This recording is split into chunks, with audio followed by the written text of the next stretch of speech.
Congratulate our Honorable Finance Minister for assuming charge as Finance Minister once more time. And coming to the issues of our state, sir. Special category status was promised to us during the split of our state. It was promised by both BJP and the Congress and all the other parties that day when they split our state. So we demand that special category status be given to us. And we don't believe in this package what is being given, sir. The package is like a myth, and they're just talking about one or two things which are part of AP Reorganization Act and saying this is a package. We are not acceptable for this package. And I would also like to recall that my friends from Telugu party, they spoke of a special category status from 2019 to 24. I wish they stick to the same stand and keeping aside politics. YSR Congress party is ready to work with all other parties, including TDP, for special category status in the interest of the state, sir. We demand special category status, and it can't be replaced with a package. And also, the Honorable Finance Minister was talking about a Polavaram project. It is very true that Polavaram is a lifeline for our state. We'd like to know from the Honorable Finance Minister, though it is a national project, why the execution was given to the state government? For what reasons? NDA was in power. The whole issue, giving execution to the state government is sort of blunder for this project, sir. The whole project has been messed up, and it was accepted at 2014 rates, which is not at all acceptable. It's 10 years now. Who is going to bear the cost of the escalation? And one more, sir. We'd like to know the blunder, the cost escalation of the blunder which happened in the construction of the diaphragm wall. For any project, any dam to be built, upstream and downstream, there needs to be a coffer dam built, sir. A coffer dam, the purpose of the coffer dam is to prevent the flood during the construction so that the main dam doesn't get affected. But what happened in Polavaram project, the diaphragm wall, which is the foundation of the main dam, was built without the coffer dams being completed. Thereby the flood eroded the whole diaphragm wall, sir. If the project is built on this same diaphragm wall, it is going to affect the security and safety of the project, and it's going to lead to a huge catastrophe. Sir, I would like to know, since this diaphragm wall is damaged, who is going to bear the cost of the diaphragm wall, which has to be built parallelly, which has to be constructed again, and it's going to cost thousands of crores? Is the state going to bear this, or the center going to bear this? We don't accept this being put as a burden on the people of our state, sir. We also demand that land acquisition for Polavaram project be executed simultaneously along with the construction of the project. The delays because of these blunders should also be borne by the central government. That is our demand. And we would like to clarify, sir. The Honorable Finance Minister announced that 15,000 crores has been given for construction of Amravati. If this is a loan, who is going to bear this, and what is the advantage for the people of our state? Is it part of the FRBM limits given to our state, or is it is over and above that? So as of what we understand, it is from the taxes of our people, and what is the advantage we are going to get with this 15,000 crores? We accept, we appreciate any help being done to the state, but we demand that it should be in the form of a grant and not in a loan. And we also want to know the timeline for Kadapa-Bangalore railway line. Now, the Telugu and BJP are in power in the state, so we would like to know when the Kadapa-Bangalore railway line will be finished. And we also oppose the privatization of Visakhapatnam steel plant, sir. If we sell Visakhapatnam steel plant at this juncture without a proper iron ore mine, there is no way justice will be done. We demand that iron ore mines be allotted for Visakhapatnam steel plant, and the government own this. If iron ore mines are allotted to Visakhapatnam steel plant, it will be highly profitable and a big asset for our country.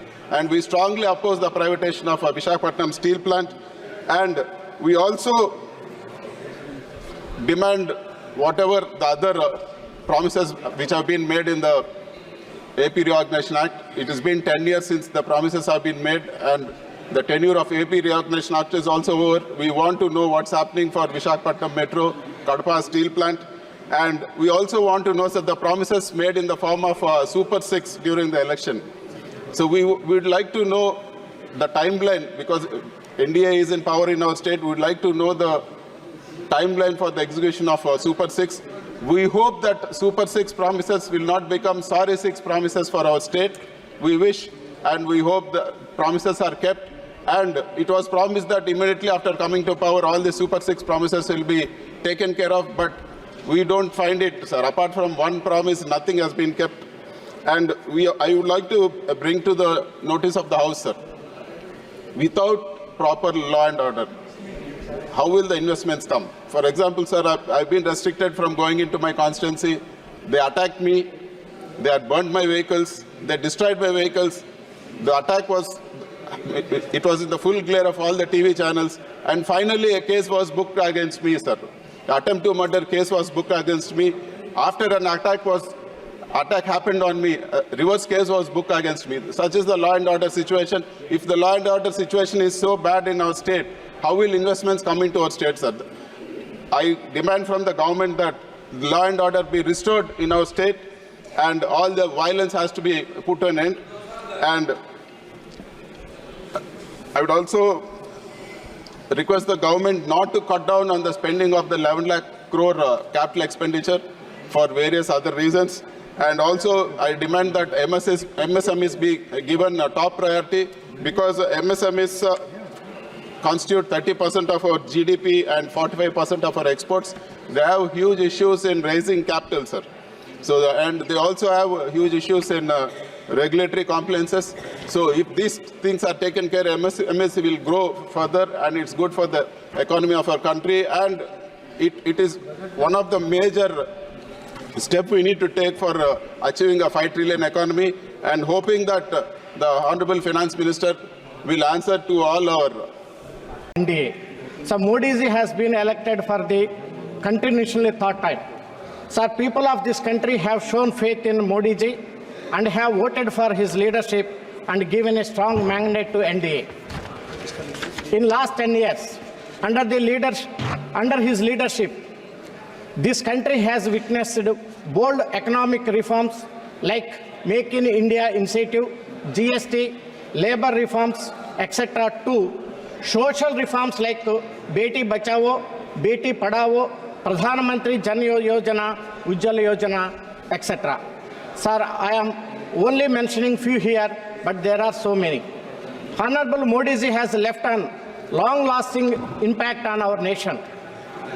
Under his leadership, in last 10 years, we have achieved the remarkable growth.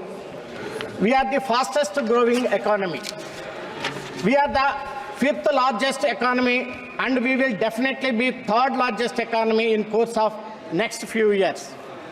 Sir, his policies are not only helping us grow domestically, but also on the world map. Sir, this present budget reflects the future vision of Modi ji. Initiation and economic policies taken in this budget will push Indians' growth and our vision to become a 3rd largest economy in the world, and also make India a Vikasit Bharat. Sir, this budget especially focuses on youth and employment generation. This government has introduced an internship program. It will benefit 1 crore youths with an internship of alliance rupees 5,000 rupees per month. Sir, this budget also focuses on skill training of youth and encouraging women employment. Sir, I came from Andhra Pradesh.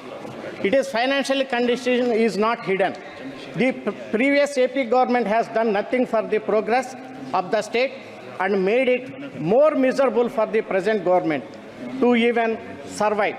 Sir, I am grateful that this budget has assured the implementation of all the commitments made to the Andhra Pradesh in AP Reorganizations Act. I am grateful that FM issued a special financial assistance 15,000 crores to Andhra Pradesh. Sir, it is a first step towards rebuilding our state. It is a long journey, sir, and we would definitely work together in bringing Andhra Pradesh lost glory back. Sir, speaking of AP Reorganization Act, sir, this would majorly include setting up of oil refinery, setting up of steel plant, setting up of port. Sir, Machilipatnam port is already under development. It is financed by our PFC. Sir, seems Honorable Minister consideration and support for holistic development of port with the due emphasis on maritime development, roads, rail infrastructure development under its Gati Shakti program. Sir, I am sure a timely completion of this project would definitely help AP in its economic development. Secondly, setting up a steel plant at Kadapa is also proposed. It is an unrealized dream and a long-term demand of the state. Sir, your due consideration and support in this regard as well.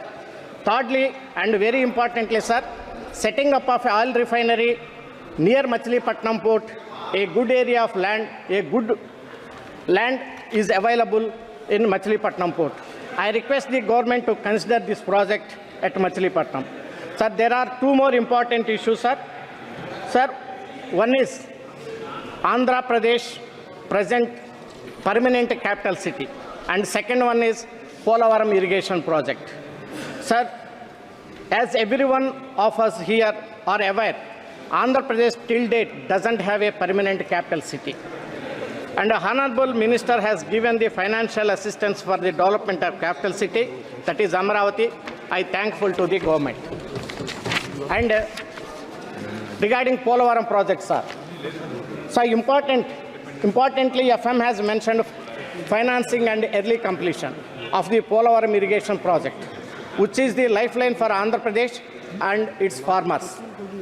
Sir, as Madam has also rightly said in her budget speech, this is not only for Andhra, but it will facilitate our country's food security as well. It shows the importance of the Polavaram project. Sir, apart from my state, has been given to my state, and I would also like to talk about the budget in general.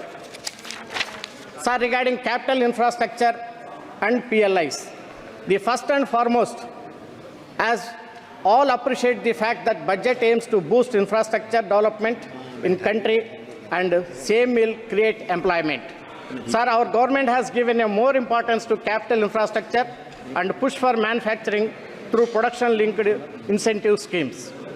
India capex has almost doubled in last 3 years from rupees 5.9 lakh crore in financial year 2022 to rupees 11.11 lakh crore in financial year 2025. PLI schemes has caused over rupees 1.3 lakh crore of investment, rupees 8.1 lakh crore of production sales till November 2023, and generated employment of 6.78 lakhs, which is the big steps forward in our economic progress, encouraged